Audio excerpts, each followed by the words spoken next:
This is an introduction to Codit Local. It's a Drupal module to help developers make multiple cron jobs. All in code, no clicky. First, just a basic overview of the Codit architecture. The base module Codit is where a lot of the framework for the rest of the Codit modules come from.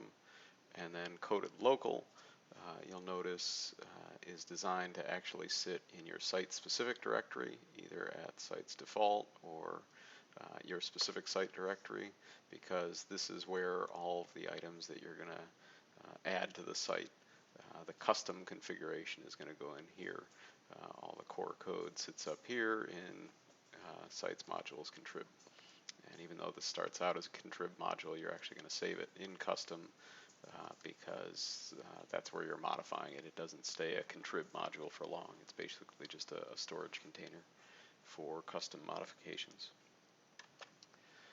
Things like your site.js, site hooks, site PHP, any other extra functions that you want to add that just for whatever reason don't belong in a feature, don't belong in some other custom module. By adding Codit Crons, which is really what this introduction is about, we basically create a spot to add custom cron jobs. Right? They just go in a directory inside of Codit Local called crons. You can create it yourself when you install Codit Crons, or you can have Drush do it by just doing Drush Codit Crons local init. It will create the crons. And in that crons directory, you will have, this is where your cron jobs will reside. You might have a simple cron job like sending new contacts to the sales team every morning. You might have a job that deletes non-verified users from the previous month so that they don't pile up. And you might have another cron job that sends a digest of new blog posts each week.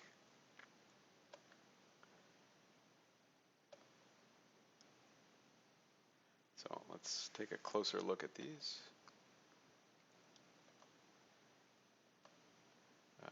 First, the cron jobs get their name from their directory name.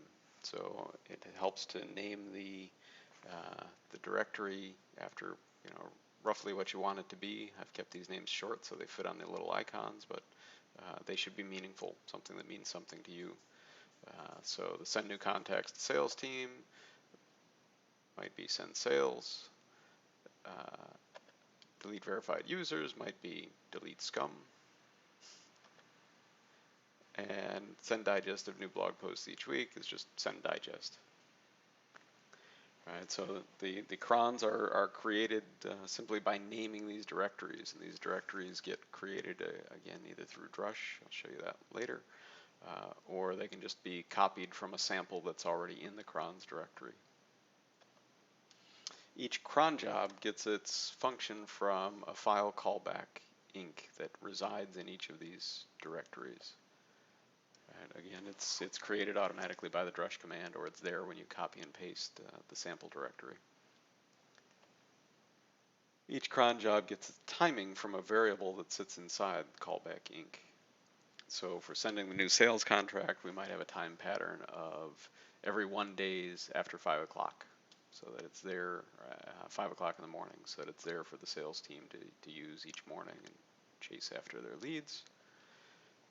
Callback for deleting the scum is on the first of every 1 month. And then inside the callback, it would have the actual code to gather all the users from 2 months ago, essentially.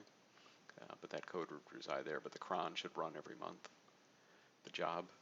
And the time pattern for sending a new digest each week might be every 1 week after 9 a.m. So the question that immediately comes up is, why can't I just use hook cron? And you can create lots of modules that have cron hooks. There's some limitations with that, though. One, there can be only one cron hook per module.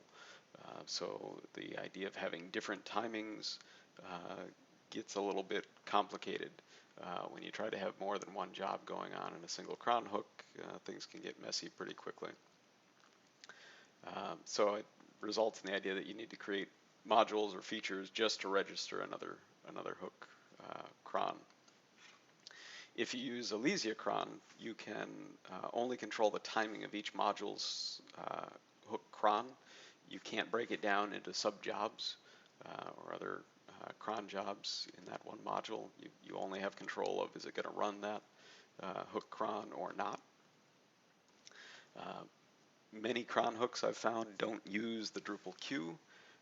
So what ends up happening, especially with a lot of custom crons, if there's any kind of error that comes up in the cron and the cron fails, it just kills cron for everybody, for all the other crons. So anything that comes after it fails, and lots of times it fails silently, and you can go a long time before you discover that really something's not working that should be. So the question then becomes, why should I use Codit Crons? Well, you don't have to, but it's to make life easier. You can have multiple cron jobs that each have their own timing. As we already showed, we had 3 different cron jobs set up in their directories, and they each have their own unique timing. It's simple to add, disable, or enable a cron job. The easiest way, especially for developers, is just to use the drush command, drush Codit Crons add, and then give it a cron job name, and it will do all the sanitization to make sure that you're using a name that's appropriate, that is using underscores and isn't too long and things like that. And then that cron, as soon as you add it, that cron job is enabled automatically. But you can also disable a cron after it's been created by just drush Codit Crons disable and then the cron job name, and then later you can enable it by drush Codit Crons enable. Basically all those do is add an underscore to the front of the directory name to make it disabled, or remove the underscore to make it enabled, and then afterwards it flushes the cron job cache automatically as part of that. There's also a simple way to see a list of all the registered cron jobs, all the active ones, all the enabled ones, and that's just drush Codit Crons list, and calling drush Codit Crons list will also flush the cron job cache to make sure that you've got a fresh list. Another reason why Codit Crons is a nice solution is that it uses the Drupal queue system to prevent one cron job from derailing all the others. Right? Each of the cron jobs that you create run sort of in parallel, not always simultaneously in parallel, but they run independently of each other. If you do use Elysia cron, which a lot of people use to control on a very fine-grained level the timing of their crons, just the fact that you have Elysia cron installed disables the basic hook cron for Codit Crons. So this you'll see it listed here, but the basic Codit Crons cron, which is the hook cron for that, does not run. It doesn't do anything if you have Elysia crons on. But what it does do is it registers any of the crons that you've created. So here we've got the delete scum accounts. It has its own timing. We have the send the digest blog. It has its own timing.